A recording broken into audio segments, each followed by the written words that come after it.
everyone, welcome back to my channel, and today I'm doing a little bit different video and I'm filming at my workplace. I'm doing nights this week. Looks like this shift is a little bit a lighter shift, so I thought this is a good shift to start filming. I'll be doing more similar videos because there are so many people message me and ask how is the work in NHS. So I thought, why not show you my real life experience. If you guys don't know me, I am one of the GP trainees and this is my second year of training. I am doing my last hospital rotation. I am doing psychiatry at the moment and this is for 6 months. And also I am working less than full time. I am working 80% less than full time. In the UK, if you are doing a training post, you have the option of going less than full time. For me, the reason I went less than full time is for childcare because I have 3 children. Only myself and my husband are here to look after them, so I have requested to go less than full time. Today I came 8:45 to the doctor's office. Here, I am in the doctor's office at the moment. I can show you around. So this is our office, and yep, and we got a couch here. This is where I sleep in the night. Unfortunately for us, we don't have a separate on-call room with bed. If I get free time, I can sleep on that couch. And yeah, so I came at 8:45 and the day doctor was here and she gave me the handover. Today she basically handed me over one patient who I have admitted yesterday during my night shift, basically to check some of his bloods, and he had high ketones in his blood. We've been monitoring him every 2 hourly, so I just had to chase his ketone, and then if it was high, I'm going to do a blood gas on him. That was the only handover I got today. Now I am waiting here until I get a call or a bleep to do my jobs. Having said that, so this is my bleep. When I come here, other duty doctor will hand over me the bleep. So the ward or anyone basically can bleep me if they want me. If I'm not in the office, otherwise they can also call me. And if I'm not in the office, they can bleep me, then I can call them back. And also a set of keys will be handed over because I am working in psychiatry. This is a closed unit. Every ward, every door is locked. Basically, I have to open the door with key and go inside. It's for safety reasons. And also I will be carrying this card with this button in here. This is an emergency buzzer.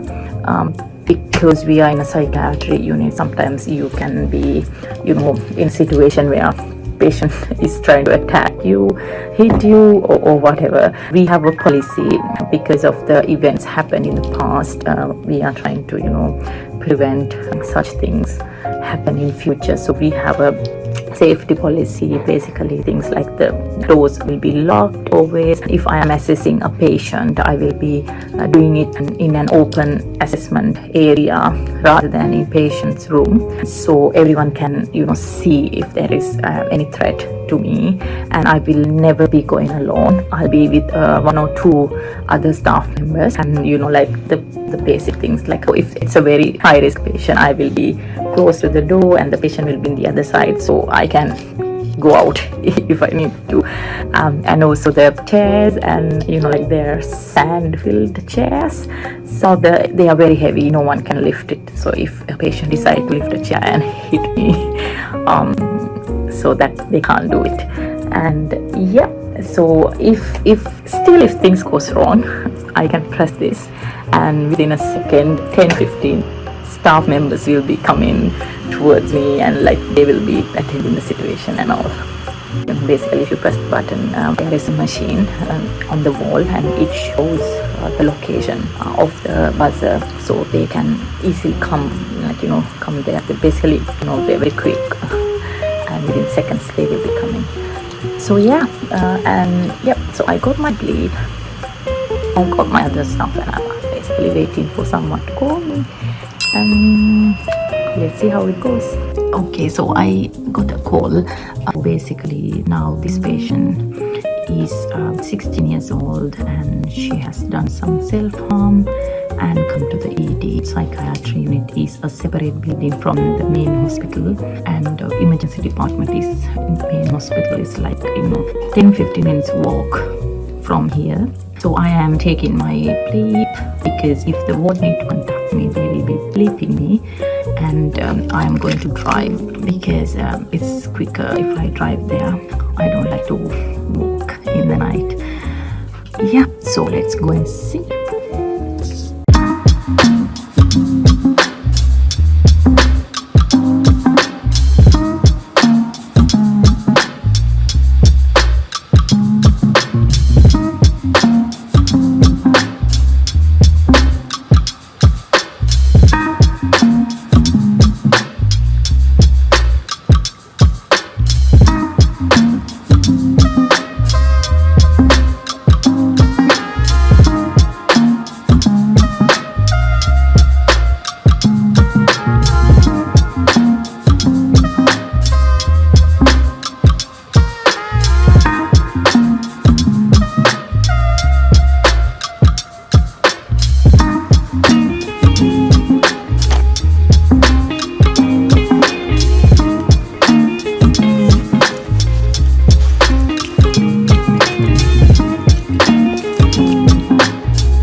Soon after I come back to the office, I do my documentation before I forget it.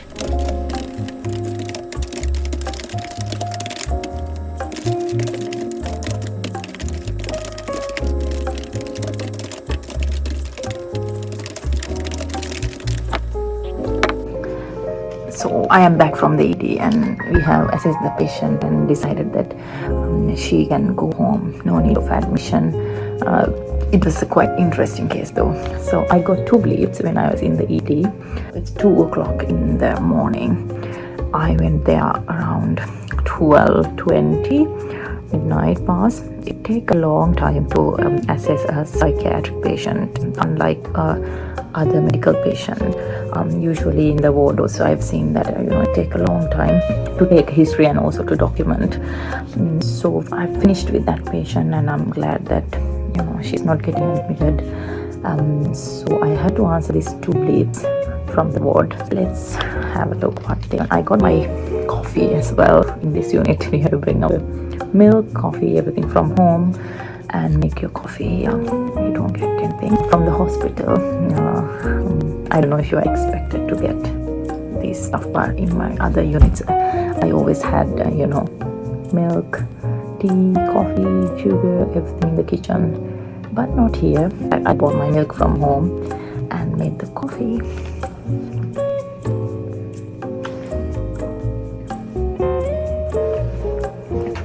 So let's answer these bleeps.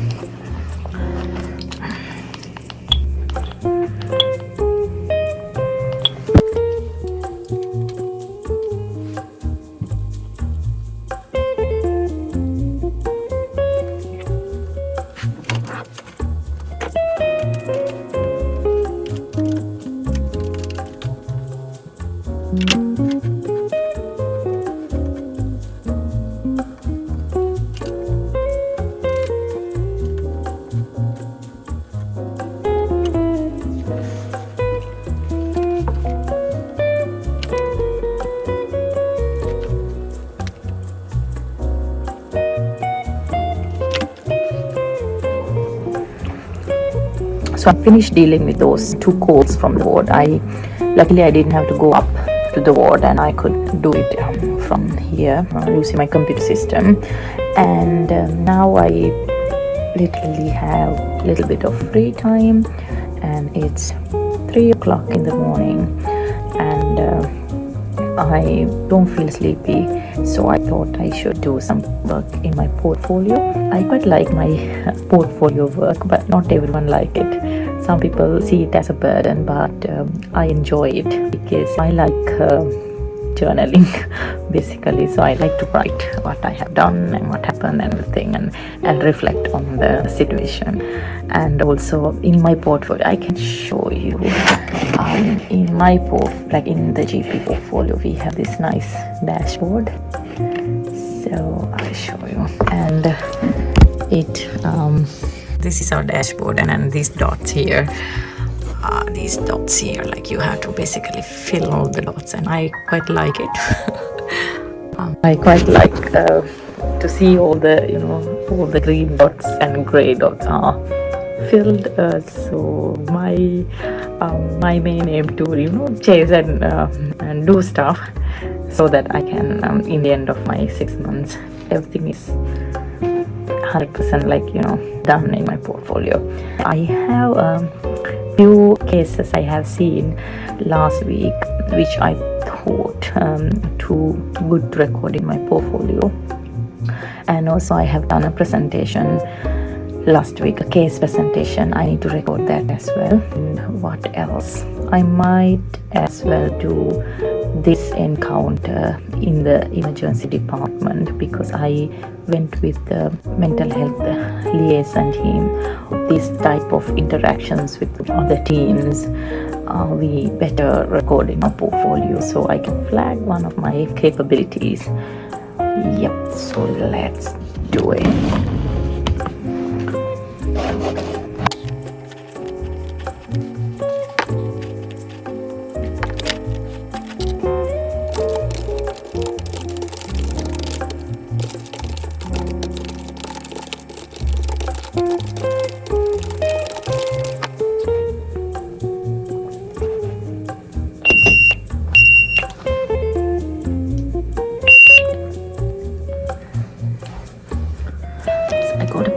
Let's call them and see. I think it's from one of my wards.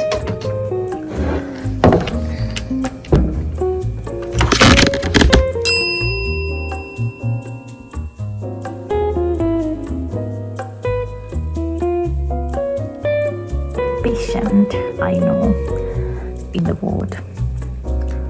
She was having treatment-resistant schizophrenia, and she has decided to walk backwards at this time of the day. Now it is 4 o'clock early morning, and she wanted to walk backwards, and she had hit her head on a pole in the ward,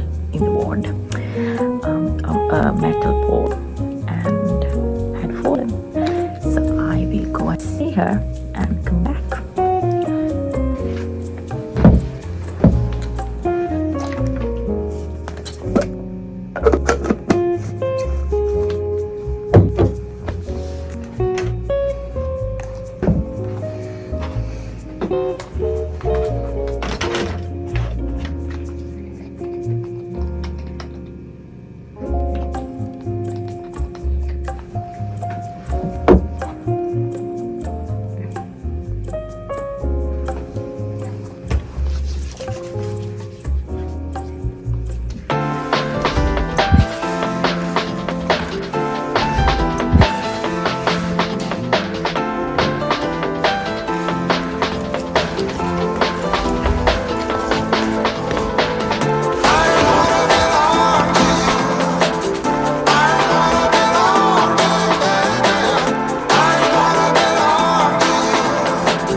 Okay, I'm back. So basically what had happened was that she had hit her crown of her head on the metal pole, and her scalp has split open. It's like a small wound.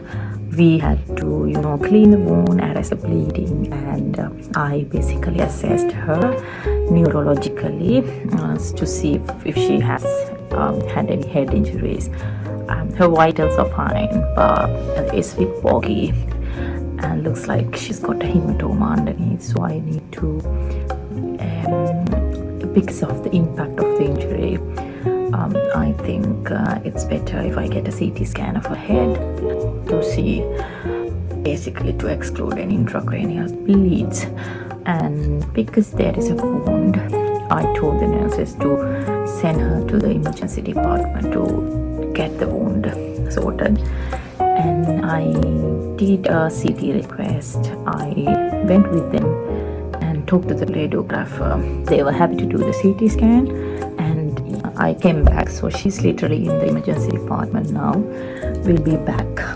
So within like 30 minutes, I expect the CT scan result will be there. So then I can have a look at it if things are okay. I am going to ask the nurses to monitor her. And if things goes normal, I think I can have a little nap. Let's see. Good morning. So it's 7 o'clock and I couldn't sleep. So I got 2 calls in my sleep. So yeah, so I thought to wake up and go to ICU to see my patient. And yeah, I am going to walk to the main hospital. I'll take my blade just in case if anyone want to bleed me, and go and see if they've extubated her. I'll come back, hopefully finish my 12-hour shift. Go home. See you later. Okay, I'm ready to go to ITU, but I just realized it's already 7 past and it's time to call my home. So I promised my son that I'll give him a call before we go to school today. So let me call him and then we go to ITU, and hopefully that's it for today. I don't think I'll get any more jobs to do. Usually early morning is quite peaceful because everybody is preparing for the handover, and then they will be having nursing handover for it goes for quite some time, and very unlikely unless it's a real emergency, I will get called. So by 8:30, 8:45, there'll be people coming. They said will be coming, so I am going to give them the handover.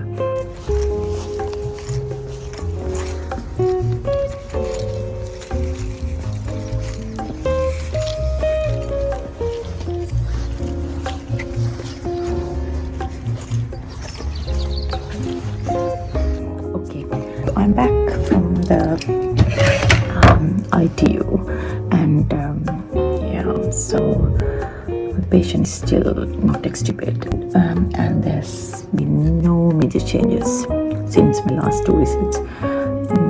So I hope she gets better. And I'm planning my annual leave, so I have to fill these annual leave forms and give it to my road coordinator. Usually it's advisable to plan your leave early, so you will not have issues when you are taking the leave. A 6 weeks notice is advisable, but I always in the beginning of my 6-month shift, I plan my all of my leave, and I just give the leave form early on. But for this rotation, it's been different because our roster was not sorted for quite some time, and still it's only until October. So I don't know what are my shifts after October. However, because I'm doing 80%, I'm taking 13.6 days of annual leave for the 6 months rotation, and I've already taken 3 days, but next 10.6 days I'm planning to take days for Christmas and another set during my son's half-term school holiday. So if you are taking annual leave, you have to make sure that it's on your normal working days. But if you have to take leave on your on-call days, you have to swap with someone. For example, like October, I was on call on Monday, so I swapped with one of my colleagues. So I'm taking Monday till Thursday off. So I'm off for the weekend before and Friday, Saturday, Sunday after. So it's a good set of leaves I have. And after 9 o'clock when people come, I have to hand over my leave form, and I have this other handover book. So if I have anything to hand over for the day, doctors, I am writing it down in the diary.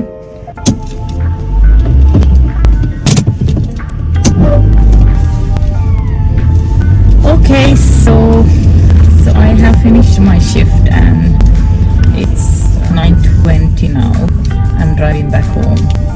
I had basically nothing to hand over for the morning team, and this and one of my colleagues came and we had a nice chat for like 10 minutes. Then I left the ward. So I guess this is the end of this video, and hope you all have enjoyed it. And please leave a comment if you would like to see the contents. I'll see you with another interesting video. Bye.